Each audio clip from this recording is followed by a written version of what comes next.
Então, olha só, chegamos na época das revisões, né? E agora aquela revisão final mesmo, aquela revisão que a gente vê todo o conteúdo, né? Que a gente precisa revisar tudo, porque, gente, eu adoro essa frase, né?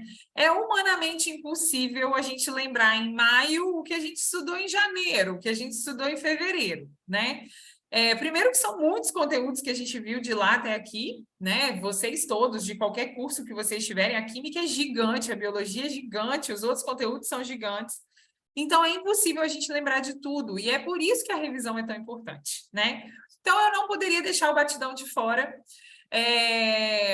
Eu já comentei com vocês, não vou demorar, não vou me prolongar, é só para ver se o pessoal entra mais um pouquinho, passou só 3 minutinhos.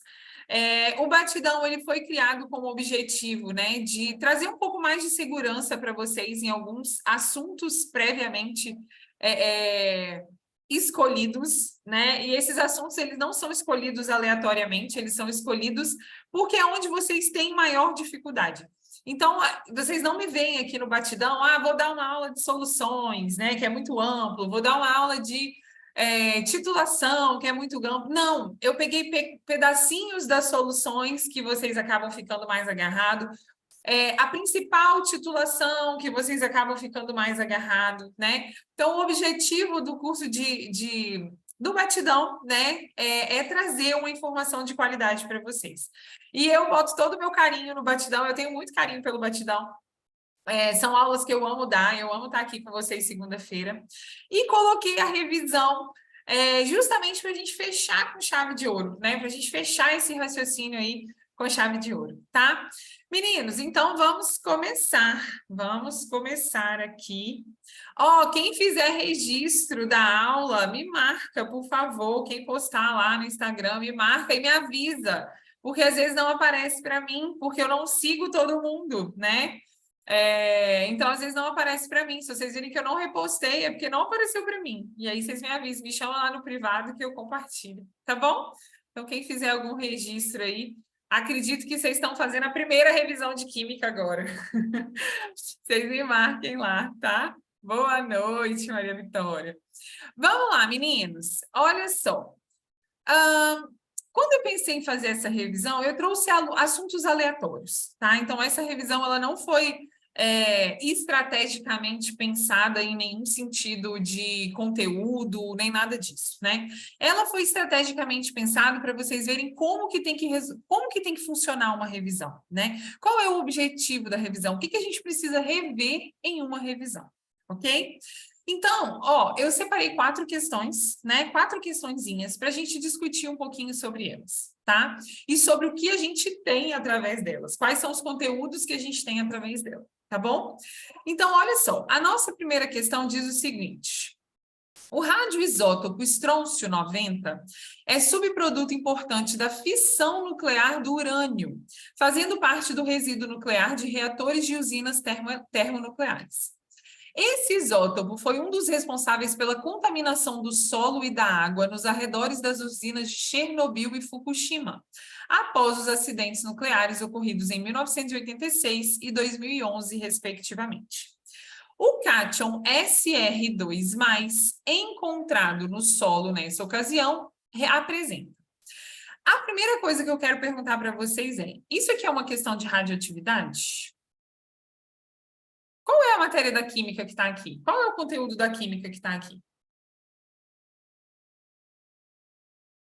O que tem aqui que vocês precisam saber? Propriedades atomística. Atomística. Muito bem, Bruna. Muito bem, tá? Bruna e Mariana. Muito bem. Então, olha só, gente. Isso aqui não é radioatividade. Tá? Ele não me pediu nada de partícula alfa, partícula beta, de conhecimento de fissão, fusão, né? Ele não me pediu nada disso. Ele simplesmente falou que tem um cátion, que é o estrôncio 2+, que é o SR2+, e ele quer saber quantos prótons, quantos nêutrons e quantos elétrons a gente tem aqui, tá? Então, olha só, essa informação, ou ele me dá, que é o número de massa, ou ele me dá, ou ele tem que me dar alguma forma com que eu chegue lá. Por quê, galera? Número de massa, deixa eu pegar minha apostila aqui. Número de massa a gente não acha na tabela periódica, tá? Então, número de massa a gente não encontra na tabela periódica, ok? O que eu encontro na tabela periódica? O número atômico. Então, a gente vai achar o SR, que está aqui na família 2A, metais alcalinos terrosos, tá? E ele tem número atômico 38. Então, isso aqui é importante, ok? Isso aqui é importante. Antes da gente revisar isso aqui, vamos revisar a parte de atomística que vocês precisam saber? Então, olha só, gente. O que vocês precisam saber da parte de atomística? Que Z é igual a P. Ou seja, gente, o número atômico é igual ao número de prótons. Então, essa é uma realidade na química. O número atômico é igual ao número de prótons. O que mais a gente precisa saber? Que o número de prótons é igual ao número de elétrons desde que seja neutro. Desde que seja neutro. Então, se o nosso átomo for neutro, o que é um átomo neutro? É um átomo que não é cátion, não é ânion, né? Na verdade, é um átomo que não é um íon. Ele não tem carga, que não é isso que está aqui, né? O número de prótons vai ser igual ao número de elétrons. Carol, e se ele for um íon? Aí a gente vai ver o que a gente vai fazer, ok? E a outra relação importante que a gente tem é que A é igual a P mais N ou A é igual a Z mais N. É a mesma fórmula, meninos. É a mesma fórmula. Qual é a diferença? Nenhuma, né? Por quê? Porque Z não é igual a P. Então, quando eu falo A igual a P mais N ou A igual a Z mais N, é a mesma coisa, tá? A é número de massa, ok? É o número de massa, tá? É o que fica, é o que a gente coloca em cima, né? Quando a gente faz a representação, um elemento genérico, né, que eu chamei de X, a gente representa por número de massa em cima e número atômico embaixo, ok? Tranquilo? Lembrando que número de massa eu não acho na tabela, Toda tabela periódica, gente, vai ter uma legenda, tá? Vai ter uma legenda. O que a gente acha aqui? A gente acha a massa atômica ou peso atômico, que não é a mesma coisa que número de massa. Tranquilo? Beleza. Então, olha só. Desde que seja um nêutron, P igual a E, desde que seja neutro, como seria? Então, olha só, vamos lá, vamos fazer agora, tá? Então, dê um print aí, quem quiser dar um print. E eu vou fazer agora do estrôncio, tá? Eu vou fazer agora do estrôncio. Então, bora lá, meninos. O que a gente precisa saber? O que a gente consegue tirar de informação do estrôncio, então? Vamos lá. Primeiro, o número de massa é igual a 90. O número atômico é igual a 38. A gente viu que Z é igual a P. Então, o número de prótons, deixa eu só arrumar aqui. O número de prótons também vai ser 38. Beleza. A gente viu que, se o átomo é neutro, o número de elétrons também seria 38. Só que o SR, ele é um cátion bivalente. O que isso significa, gente?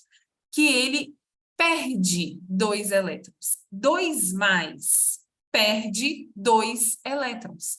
Então, ele deveria ter 36 elétrons. 38 elétrons, desculpa. P igual a E. Ele deveria ter 38 elétrons. Como ele perdeu 2, ele passa a ter 36. Conseguiu entender, Mariana? E o número de nêutrons, gente? Aí a gente só acha nêutron pela fórmula. A é igual a P mais N, 90 é igual a 38 mais N, então N vai dar 90 menos 38. O N é igual a 52. Então, o N é igual a 52. E aí, o que ele quer da gente? Ele está falando que tem 38 prótons. Então, 38 prótons. A gente tem 52 nêutrons e a gente tem 36 elétrons, portanto, letra D. Ah, Carol, mas isso é muito fácil, não cai na prova. Cai sim. A Unesc e a UVV já trouxeram questões parecidas com essa, tá? A UVV, inclusive, numa pegadinha daquelas, porque falava assim, apresenta composição nuclear. Quem lembra dessa questão? Apresenta composição nuclear. Então, olha só, gente, se a pergunta fosse: o cátion SR encontrado no solo nessas ocasiões apresenta composição nuclear, qual seria a resposta?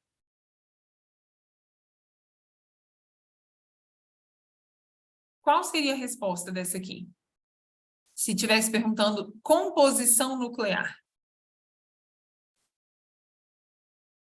Não tem os elétrons. Muito bem, Pablo, muito bem.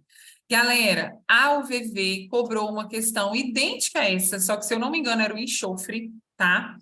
E aí ela perguntava qual era a composição nuclear daquele átomo. E aí, na letra A, tinha uma igual a essa aqui, 38 prótons, 52 nêutrons, 36 elétrons. E na letra E, que eu vou colocar aqui como se fosse a F, se existisse, estava lá 38 prótons e 52 nêutrons. E estava na letra A essa aqui, tá? O que galera fez? Foi lá e marcou a letra A. Gente, composição nuclear. O que a gente tem no núcleo de um átomo? Próton e nêutron, tá? Então, vou até botar um mais aqui, próton mais nêutron. No núcleo do átomo, a gente tem próton e nêutron, a gente não tem elétron, então a resposta correta seria, nesse caso aqui, a letra F. Conseguiram entender isso? A Júlia me perguntou assim, caiu na discursiva da Multivix também, né, Carol? Caiu, gente, isso aqui caiu na discursiva da Multivix também. Tá? Foi do iodo. Pedia do iodo. Prótons, nêutrons e elétrons, se eu não me engano. Alguém quer perguntar alguma coisa?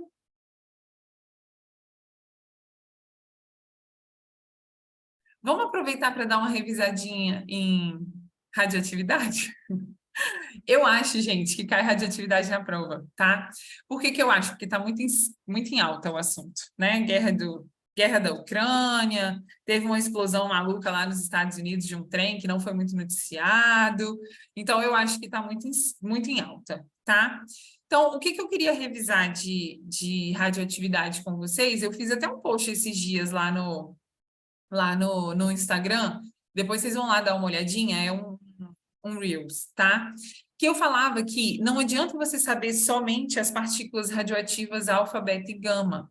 Vocês precisam, meninos, conhecer prótons, elétrons, nêutrons e antibeta, né? E o pósitron, ou antibeta, que é a mesma coisa. Tá? Por quê? Porque existem reações radioativas, né, em que há emissão de elementos radioativos, de partículas radioativas, alfa, beta e gama, né? Mas existe a famosa transmutação, né, que é quando a gente tem ou o bombardeio ou a liberação de partículas como nêutrons, elétrons, prótons e o antibeta, ok?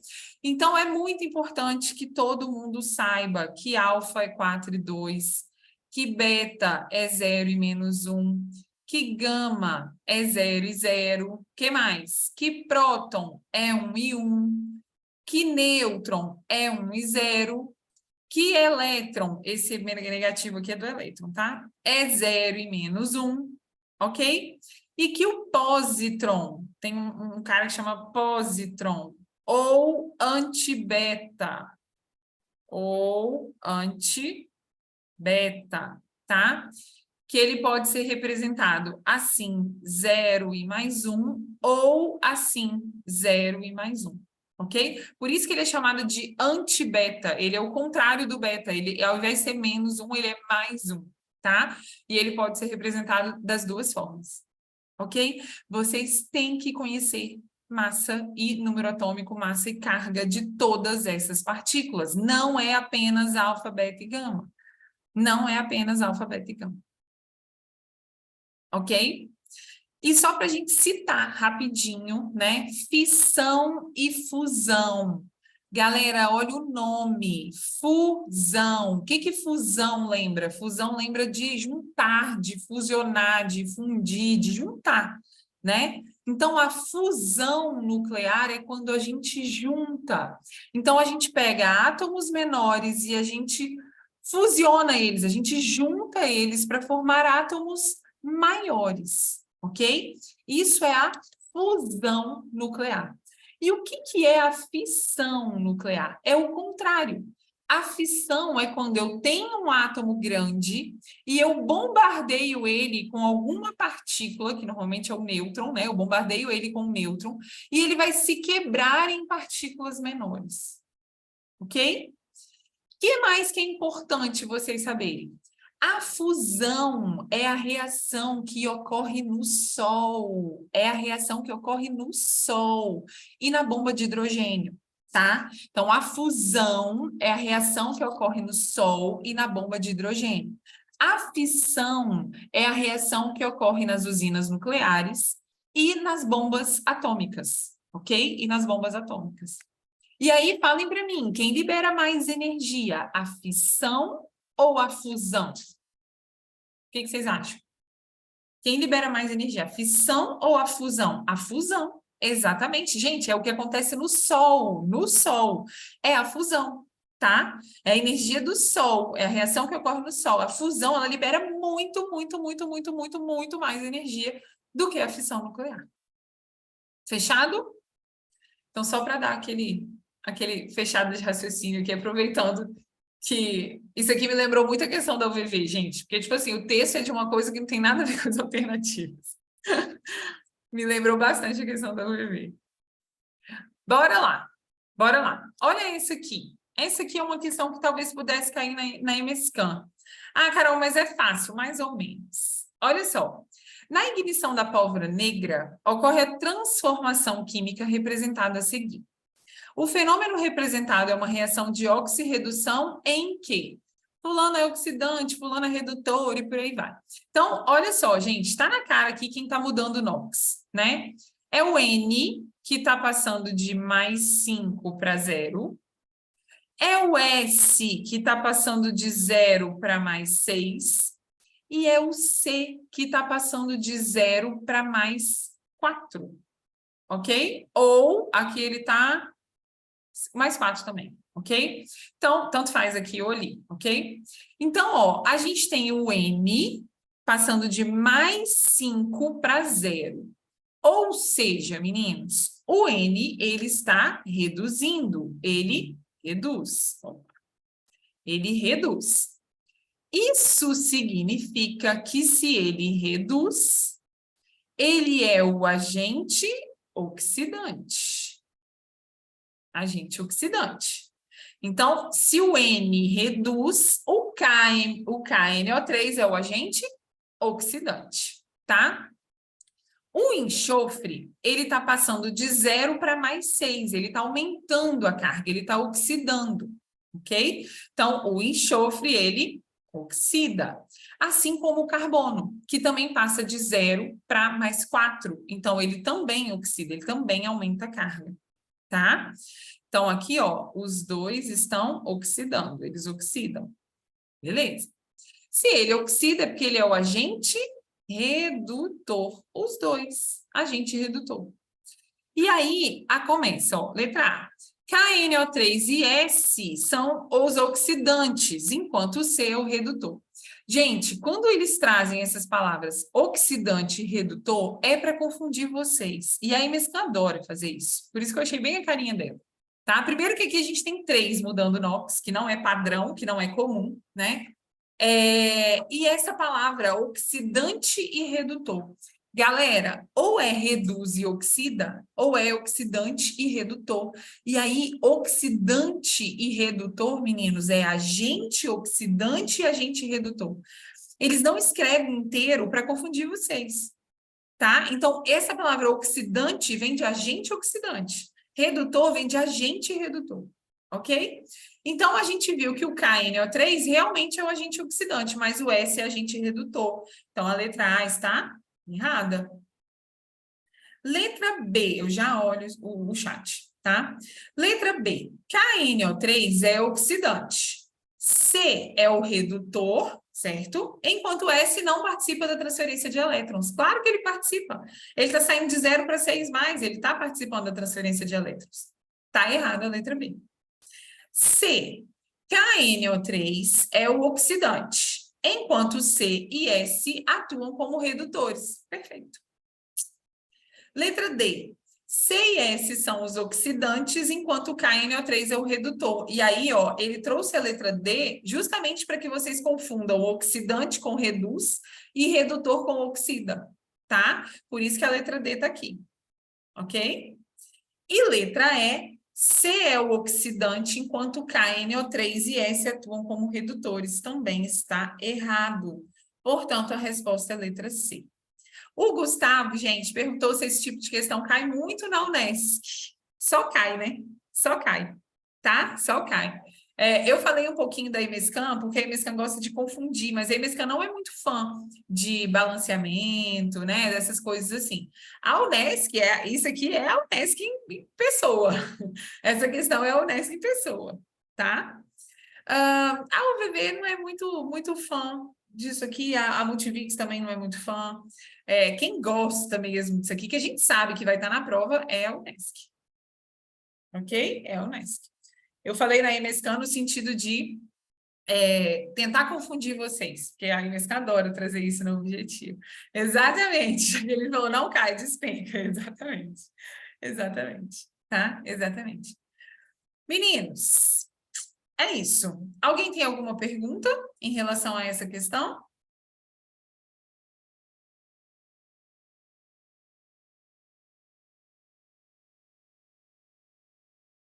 Não? Então, bora lá.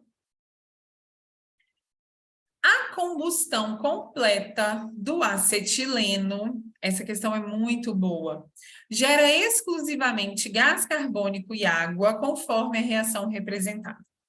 Devido ao grande desprendimento de energia nesse processo, o acetileno é utilizado como combustíveis em maçaricos, para cortes de metais ou fabricação de objetos de vidro. Considere 14 litros de mistura em quantidades estequiométricas dos gases acetileno e oxigênio, armazenada a 20 graus Celsius e 1,5 atm.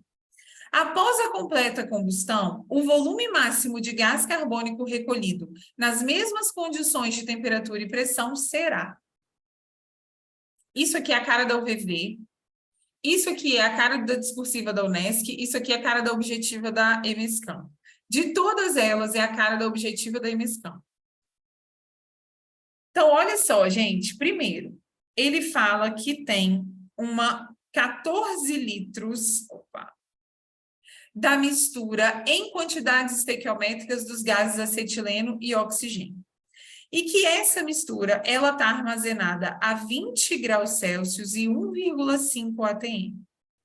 Ele quer o volume de CO2 que foi recolhido nas mesmas condições de temperatura e pressão, ou seja, 20 graus Celsius e 1,5 atm. O que a gente faz aqui? Primeira coisa é balancear, né, gente? Vamos balancear primeiro, né? Então, aqui é 2, aqui é 1, 4, 5, ficaria 5 sobre 2, eu vou deixar inteiro, tá? Então, 5 aqui, 2 aqui, 4 e 2 ali. Só porque eu quis deixar inteiro, tá? 4 e 2. Quem não quisesse deixar inteiro, não tem problema, ok? Eu deixei inteiro porque a gente está mexendo com mistura reacional. Galera, que tipo de questão é essa? Como que eu faço isso aqui? O que eu uso aqui? Vamos dar uma relembrada? Quais são as formas que pode cair volume? Como que pode cair volume numa questão? Me ajudem a relembrar. PV igual a NRT. Acho que essa é a sugestão de vocês, né? PV igual a NRT. Quais são as outras formas que pode cair gás? Então, a primeira, PV é igual a NRT. Perfeito.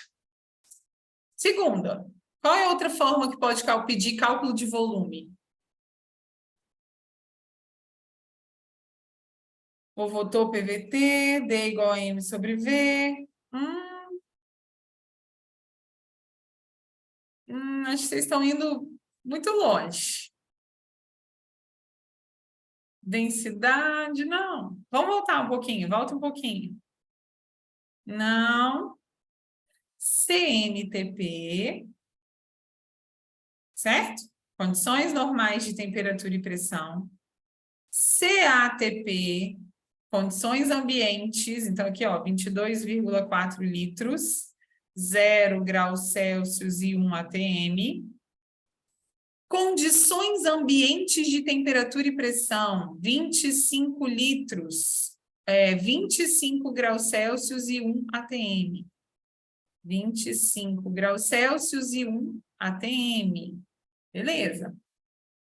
E, por último, Gay-Lussac.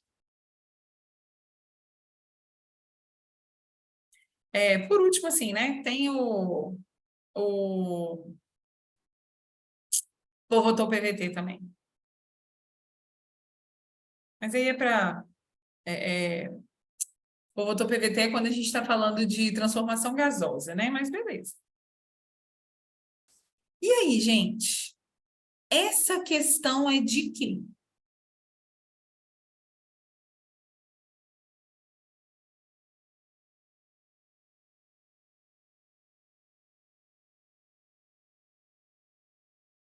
Essa questão é de quê, meninos?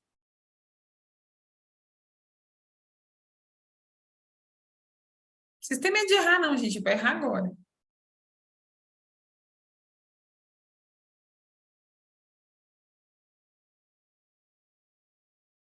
Pode falar, Leonardo. Se você quiser abrir o áudio também, não tem problema, não. Dá para fazer PV igual a nRT para achar o número de mols. Beleza. Beleza. E aí?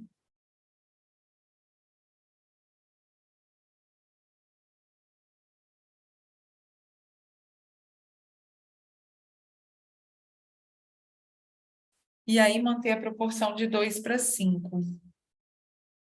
Mas aí, Leonardo, aí você vai chegar no número de mols do CO2, ele pediu volume. Concorda? E aí, como é que você transformaria para volume?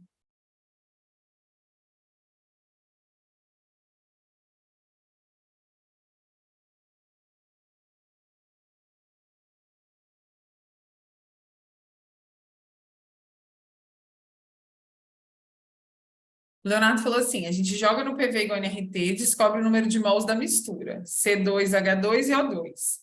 Aí depois mantém a proporção de 2 para 5, né? E aí você consegue achar de cada o número de mols de ou C2H2 ou O2. Beleza, é uma possibilidade. Só que ele pediu volume de CO2. Como é que eu chego nesse volume depois? Gay-Lussac. Muito bem, Aline. Galera, isso aqui é Gay-Lussac. Olha só, olha só. Mesmas condições de temperatura e pressão.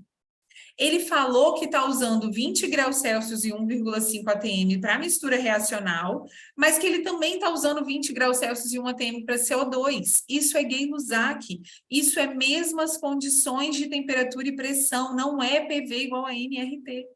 Não é equação de Clapeyron. Por quê? Porque se ele tivesse falado apenas 20 graus Celsius e 1,5 atm, seria PV igual a nRT. Eu ia descobrir o número de mols ali do C2H2 e O2, né? Que, na verdade, nem com os dados que ele teria me dado eu conseguiria. Aí eu ia chegar no número de mols do CO2 e ia jogar no PV igual a nRT. Beleza? Beleza. Só que ele falou que era 20 graus Celsius e 1,5 atms antes, e continuou sendo 20 graus Celsius e 1,5 atms depois. Isso é mesmas condições de temperatura e pressão, ou seja, está constante. E quando está constante, meninos, a gente usa Gay-Lussac. A gente não usa PV igual a nRT. Então, olha como é que a gente faria isso. Usando o raciocínio que o Leonardo fez para a mistura reacional. Não para o PV igual a nRT, mas para a mistura reacional. Por quê, gente? Porque eu não tenho como, a partir de 2, chegar em 1. Não dá, tá? Então, eu tenho que descobrir quanto que é cada um deles. Quanto que é ou C2H2 ou quanto que é o O2.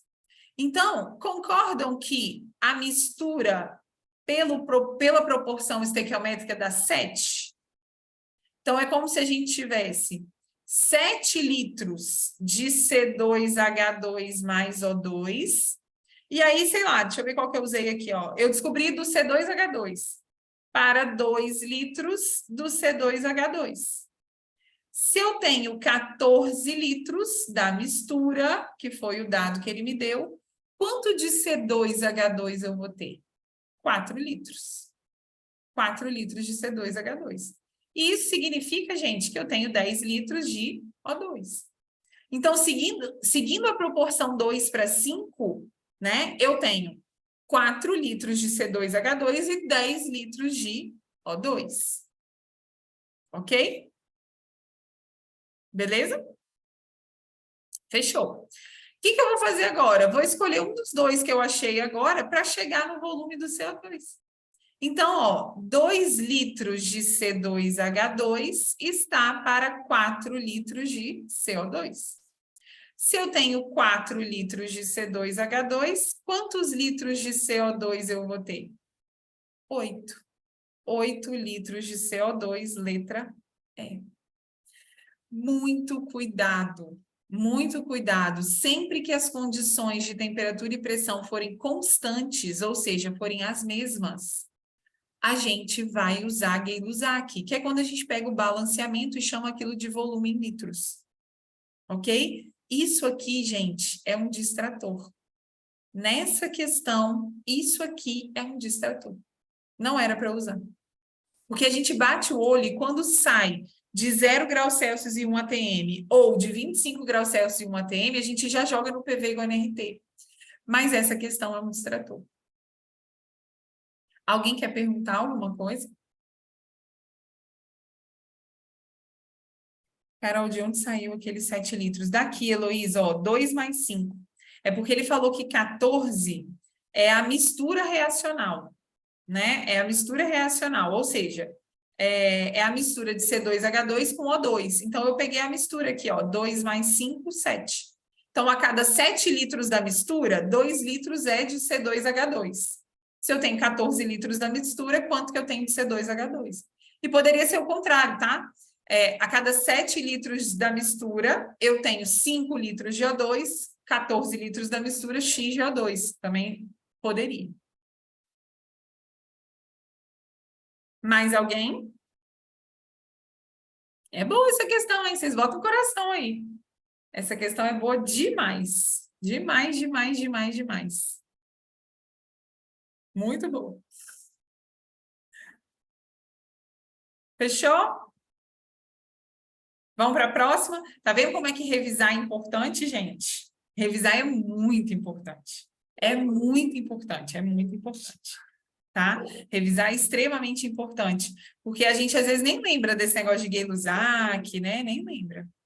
Mesma condição de temperatura e pressão, sempre vai indicar Gay-Lussac? Vai. Ou vai vir escrito mesma condição de temperatura e pressão, ou vai vir escrito temperatura e pressão constantes, tá? Ou não vai vir escrito nada. Ou não vai vir escrito nada, tá? Ou nesse caso, né, que ele fez, ele poderia ter falado, ele nem precisaria ter completado com essa frase, né? Se ele tivesse falado, a mistura foi armazenada a 20 graus Celsius e 1,5 atm, e o volume de CO2 recolhido, né, na mesma temperatura e na mesma pressão, já indicaria que é igual, então, que é Gay-Lussac. Ok? Carol, 4 litros no final, por quê? Aqui, ó, quando eu cheguei aqui na segunda questão, na segunda conta, eu fiz uma comparação entre o volume do C2H2 e o volume do CO2 pelo balanceamento, que é o que Gay-Lussac manda a gente fazer, né? Pegar o balanceamento e colocar em volume. Como eu tinha achado 4 litros de C2H2, Y. Entendeu? Então, é 2 para 4, 4 para X. 2 para 4 por causa do balanceamento E o 4 de baixo foi o que eu achei na primeira questão para y.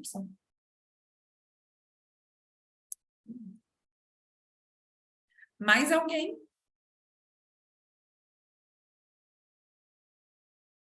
Vocês revisem, galera, pelo amor de Deus, hein? Bora lá, para a última. Então, vamos para a nossa última questão. Meninos, essa aqui eu trouxe uma questão de cinética, né? Eu trouxe uma questão de cinética. Cinética é a parte da química que fala da velocidade das reações, ok? Velocidade das reações, tá? Quais são os fatores? Vamos ver se vocês lembram. Quais são os fatores que afetam na velocidade da reação?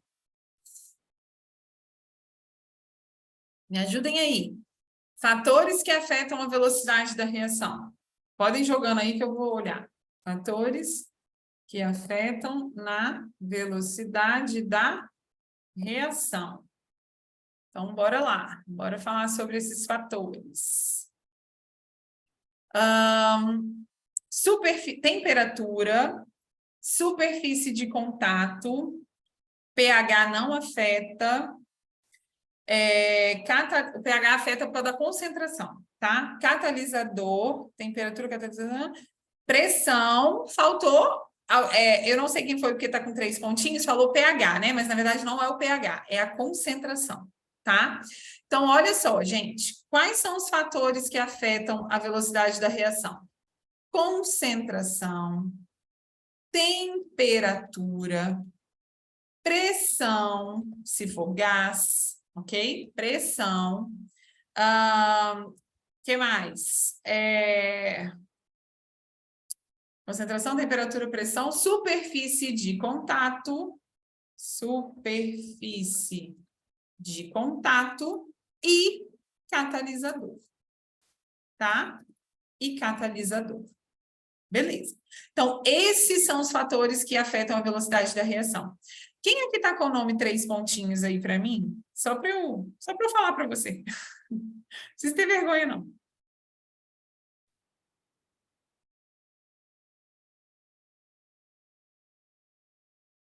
Heitor. Heitor, você de novo com os 3 pontinhos. Heitor, olha só. O que acontece com o pH?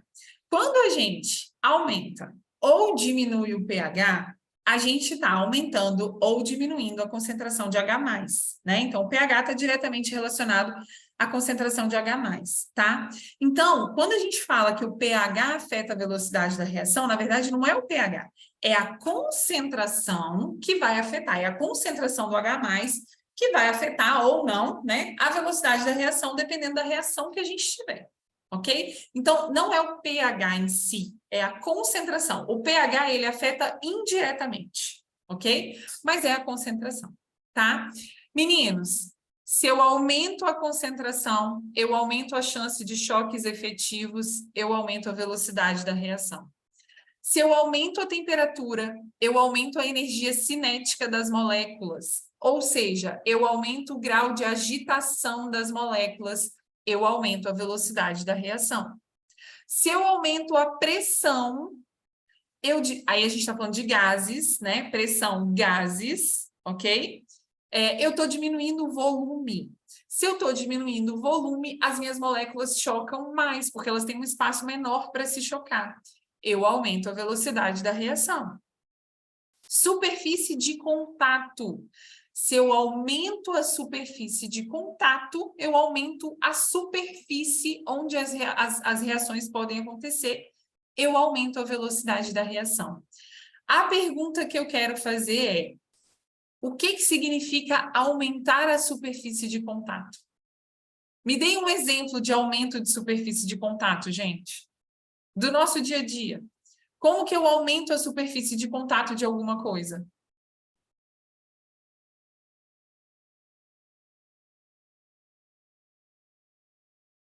Quebrando em pedaços menores. Muito bem, Leonardo, muito bem. Gente, aumentar assim a superfície de contato significa quebrar em pedaços menores. Então, pensem no seguinte, Eu quero acender uma fogueira, né? Se você pega uma tora de madeira muito grande, aquela fogueira vai acender daqui 2 horas. Ela vai demorar para acender. Agora, se você pega um monte de galinho de madeira, né? De tora, de árvore, aquilo ali vai acender rapidinho, tá? Então, aumentar a superfície de contato significa diminuir o tamanho, tá? Diminuir o tamanho, ok? E, por último, o catalisador. Como que o catalisador afeta na velocidade da reação? Falem aí para mim. Eu já vou te responder, tá? Alguém perguntou, a Bruna me perguntou. Já vou responder, Bruna. Como que o catalisador afeta a velocidade da reação? Muito bem, Kaique, diminui a energia de ativação. Meninos, o papel do catalisador é diminuir a energia de ativação, tá? É assim que o catalisador aumenta a velocidade da reação. Ele diminui a energia de ativação, ou seja, a substância ela não precisa ir lá em cima para pegar toda a energia. Rapidinho ela já reage, a reação já ocorre, a gente aumenta a velocidade da reação, tá? Catalisador não afeta rendimento. Catalisador não afeta entalpia, que é a energia. Catalisador não afeta nada. Catalisador afeta a velocidade. Ele diminui a energia de ativação, por isso que ele aumenta a velocidade da reação. Não esqueçam disso. Muito provavelmente esse conteúdo vai estar em uma das provas, tá? Muito provavelmente. A Bruna perguntou assim, prof, um inibidor também entraria ou não entraria porque pararia? Bruna, o inibidor, ele age no catalisador, né? O inibidor, ele vai agir no catalisador.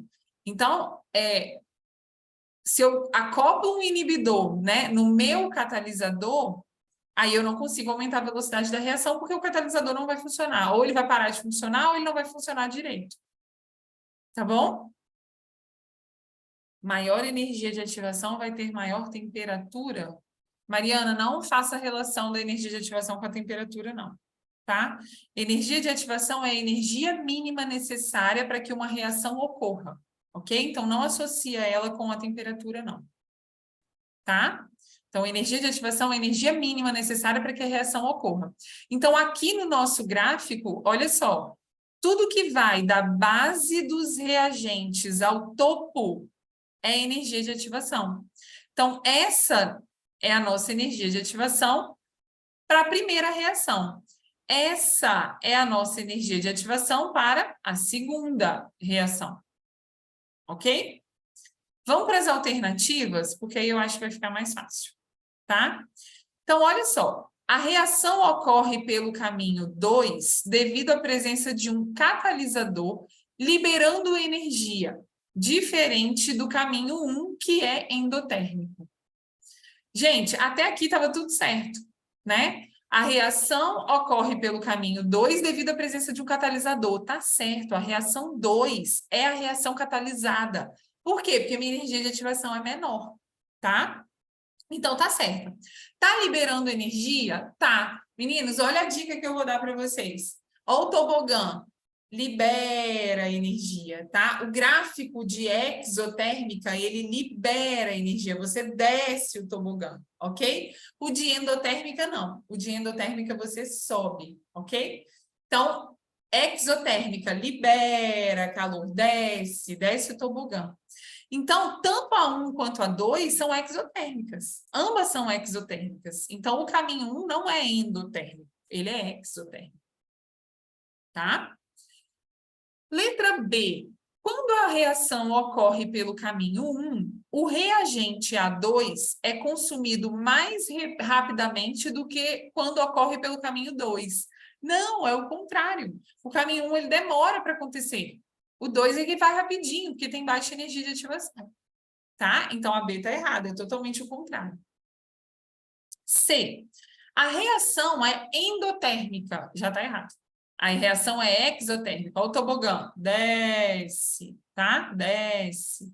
Então, a reação é exotérmica. Não precisa nem continuar. Letra D. Devido à atuação do catalisador, o caminho 2 apresenta menor energia de ativação. Até aqui está tudo certo. Igual a Y. Então, está falando que a energia de ativação de 2, do caminho 2, é Y. Está perfeito. Da base dos reagentes ao topo do caminho 2. Está perfeito. Do que o caminho 1, cuja energia de ativação é dada por X. Perfeito. Da base dos reagentes ao topo, ou seja, letra D.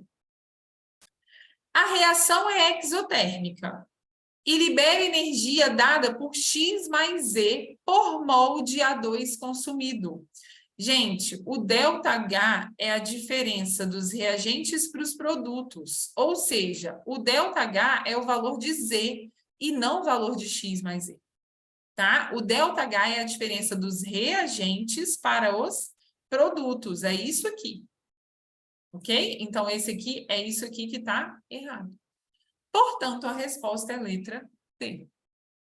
Cara, revisamos um blocão da cinética em uma questão. Alguém quer perguntar alguma coisa?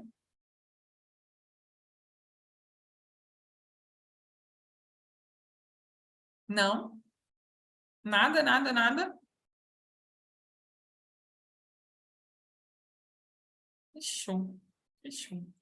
Galera, queria fazer um convite especial para quem não é meu aluno, né, ou para quem ainda não entrou.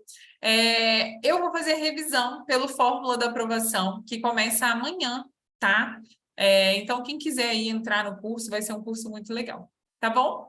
Olha só, quero muito uma foto como essa de vocês. Esse é um aluno meu que passou lá em Rondônia, né, e foi lá fazer medicina, a família dele é de lá. Então, quero muito receber a fotinho de vocês, assim, dentro de um laboratório de anatomia, sofrendo mais do que sofreriam com química, mas fazendo o que vocês sonham, tá? Meninos, ó, muito obrigado pela companhia nos batidões, muito obrigado mesmo. Ele vai voltar no segundo semestre, né?